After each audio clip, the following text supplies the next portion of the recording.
Ninguém se mete com o Aquaman agora.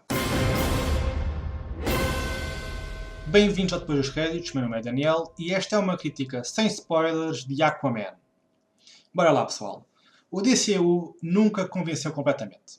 Teve filmes não muito bons, mas com Mulher Maravilha, a Warner Bros. Mostrou que queria mudar. Aquaman tinha o dever de cimentar essa mudança. Seria o filme que ou iria salvar o DCU ou enterrá-lo de vez. E apesar de não ser um filme perfeito, Aquaman tem virtudes suficientes para fazer descansar os fãs. O Rei dos Mares nunca teve um filme próprio, e é compreensível que assim o seja, pois filmar debaixo d'água ou simular que se está debaixo de água é um grande calcanhar daqueles dos filmes hoje em dia. Atualmente, as técnicas de filmagem e os efeitos especiais estão num patamar em que se tornam praticamente idênticos à realidade, mas a água é muito peculiar. Simular água é muito difícil mesmo, tanto em efeitos especiais como em filmagem. Para existir um filme de Aquaman, teria de haver um grande salto na indústria e vontade suficiente para embarcar nessa tarefa monumental. Aquaman conta a história da origem de Arthur Curry, um homem nascido entre dois mundos, parte humano, parte atlante. Arthur tem superpoderes, consegue respirar debaixo de água e comunicar com os animais marinhos. É o legítimo herdeiro do trono de Atlântida, uma nação subaquática, mas não tem interesse em reclamar o que é seu por direito. Mas quando o mundo subaquático ameaça invadir o mundo terrestre, Arthur parte em busca de um tridente que irá unir os dois mundos. Enquanto embate contra o seu meio-irmão, lida com um inimigo pessoal e torna-se naquilo que sempre esteve destinado a ser. Um herói. O argumento de Aquaman arranca muito bem. A história de origem é contada de forma faseada e isso ajuda ao ritmo do filme. Afinal de contas, nós já conhecemos a personagem. A narrativa do filme é bem colocada, as motivações são explícitas e as personagens juntam-se de forma bem orgânica. Mas o argumento entra rapidamente numa sucessão de momentos a um ritmo frenético e nunca abranda para respirar. A primeira metade do filme vê acontecer imensa coisa, mas nunca para apreciar esses momentos. Partimos numa viagem que acontece diante dos nossos olhos, mas nunca a vivemos. Era preciso abrandar mais a narrativa e passar mais tempo com as personagens, ficar a conhecê-las, descobri-las, mas o argumento lança-as para a frente de batalha e nunca nos importamos com elas. As decisões são tomadas muito rapidamente, não são ponderadas, e os espectadores são obrigados a aceitá-las só porque o filme assim o exige. Até porque não há tempo a perder, a próxima grande cena já está a acontecer. Damos por nós a entrar num estado de letargia, porque o argumento não se preocupa com as personagens, mas sim em pô-las em grandes cenas de ação, que são vazias. No entanto, a segunda metade do filme é muito mais bem trabalhada, e é aí que a narrativa arranca verdadeiramente. Não que até esse ponto Aquaman nadasse em ponto morto, mas é aí que acordamos e damos conta do que está a acontecer. Os momentos passam a fazer sentido, as personagens passam a ter substância e finalmente somos transportados para dentro da história. A segunda metade do filme é muito boa, com um argumento no ponto certo, bem equilibrado e com um ritmo perfeito. Tudo respira quando tem de respirar e tudo acelera quando tem de acelerar. O herói fica finalmente badass, as cenas de ação finalmente arrepiam e a história ganha consistência. As personagens no geral são muito simples e com pouco ou nenhuma densidade dramática. Para ser sincero, o filme não pede personagens excepcionalmente bem desenvolvidas, mas um bocadinho mais de investimento às personagens na escrita do argumento só beneficiaria o filme. As personagens circundantes de Arthur são apresentadas, mas nunca passamos tempo com elas. Percebemos as suas motivações e sabemos quem são essas personagens, mas nunca nos conectamos a elas. Mas é algo que não magoou muito o filme. Já o vilão principal, ou o que era suposto ser o vilão principal, é completamente desnecessário para a história. Não se percebe o motivo pelo qual o Arraia Negra teve tanto destaque em Aquaman. O seu momento introdutório é bom e a inimizade com Aquaman fica muito bem estabelecida através de um momento bastante dramático. Mas a sua participação no filme deveria ter acabado aí. A sua relação com os eventos era facilmente alterada, porque o conflito principal da história nunca passa pelo Arraia Negra.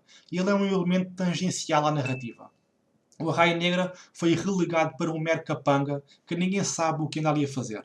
O vilão não é o Arraia Negra e o seu propósito em Aquaman é meramente visual. O antagonista é o Rei Orm, meio-irmão de Arthur. Os atores estiveram no geral todos bem. E há que dar o devido crédito às interpretações, pois os atores tiveram o filme todo suspensos por fios e a atuar rodeados de tela azul. Não é fácil. Mesmo assim, as interpretações são sólidas. Destaque para Kekoa Kekumanu, que interpretou Arthur aos 16 anos. a sua pequena participação roubou os holofotes e deu uma lição de interpretação a Jason Momoa. Já lá vamos, pessoal. Yahya Abdul Mateen II, goddammit, que o gajo tem um nome difícil, como a Raia Negra, também teve muito bem no seu limitado papel. Tem com certeza muito a dar numa possível sequela. Por fim, destaque para a dupla Nicole Kidman e Temuera Morrison. Os dois interpretaram muito bem os papéis de Arthur e a sua relação foi das mais fortes no filme. Os momentos que partilharam foram dos poucos que conseguiram transmitir emoção. Chegamos então à dupla principal. Fuck My Life. Amber Heard e Jason Momoa construíram, muito provavelmente, o casal mais sem química da história do cinema. E a culpa aqui não foi de Amber Heard. A atriz soube balancear a ingenuidade, deslumbramento, força e determinação da sua personagem. Já Jason Momoa é um daqueles casos em que Hollywood põe no altar alguém só mesmo pelo seu visual. Não se pode dizer que Jason Momoa é um mau ator, porque ele nem sequer é um ator. Um modelo? Talvez. Uma pessoa imponente e boa a fazer poses? Talvez. Alguém que sabe interpretar? Não.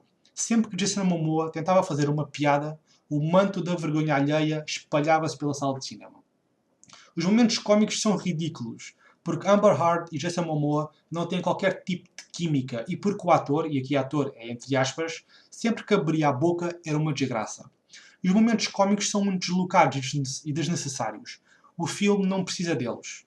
Ao contrário, os momentos dramáticos são muito necessários, mas foram todos desperdiçados pela interpretação de Jason Momoa.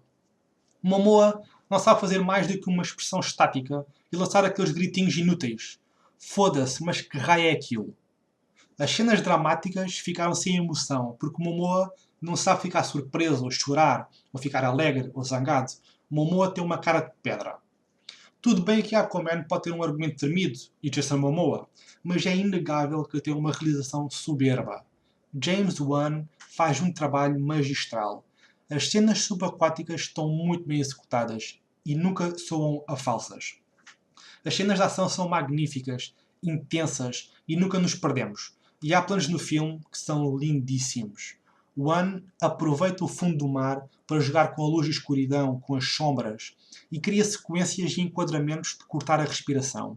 Não me importava de acompanhar durante 2 horas a câmara de James Wan pelo mundo subaquático. O trabalho que Wan fez com a personagem do Aquaman também é muito boa. A Aquaman nunca é ridicularizado e no momento em que aparece com o uniforme clássico, os pelos do meu braço eriçaram. A sério, é épico. Todo o terceiro ato do filme é muito imponente, tanto em escala como visualmente, e James Wan é o único responsável por isso. Duvido que James Wan seja nomeado para melhor realizador nos Oscars, mas era uma nomeação muito merecida. E relacionado com o excelente trabalho de Wan, temos um dos melhores efeitos especiais alguma vez vistos no grande ecrã. Percebe-se que ao ver Aquaman o porquê de o filme ter demorado mais de 1 ano em pós-produção. O trabalho gráfico é super realista. As cenas subaquáticas são credíveis e os atores parecem estar de facto dentro de água. A forma como os cabelos se mexem e as roupas, pessoal, é de se babar. É um trabalho super minucioso. Nada foi deixado ao acaso. Todos os pormenores estão muito bem trabalhados e ajudam na imersão. Custa-me a crer que outro filme leve para casa o Oscar de melhores efeitos especiais. A Aquaman tinha muito a provar, mas principalmente tinha a provar que era possível fazer um filme subaquático live action e parecer realista e credível. A Warner Bros. Conseguiu. Tecnicamente, o filme é perfeito. James Wan tem tudo para ser um homem muito feliz neste momento. Mas, infelizmente, o argumento podia ter sido muito mais trabalhado e o protagonista é uma anedota. Eu adorei o visual do filme e quando saí da sala de cinema a minha nota estava dada. Bem bom, 4 em 5. Mas agora com a cabeça mais fria, começo a ponderar e a excelente realização e os efeitos especiais magníficos não são suficientes para se chegar a esse patamar.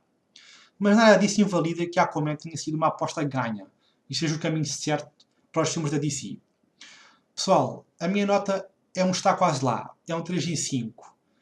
É um 3 em 5 alto, mas é um 3 em 5. Mas isto não invalida, como eu disse, que a DC esteja no bom caminho e eu estou muito esperançoso para os próximos filmes da DC, porque Aquaman subiu a fasquia e as coisas vão melhorar. Eu estou muito confiante nesse sentido. Ouçam outros episódios do Cubo Geek, temos Hype, temos Cubo Geek Show, temos depois os Reddits. Leiam as críticas que estão no site, nós vamos por aí, pessoal.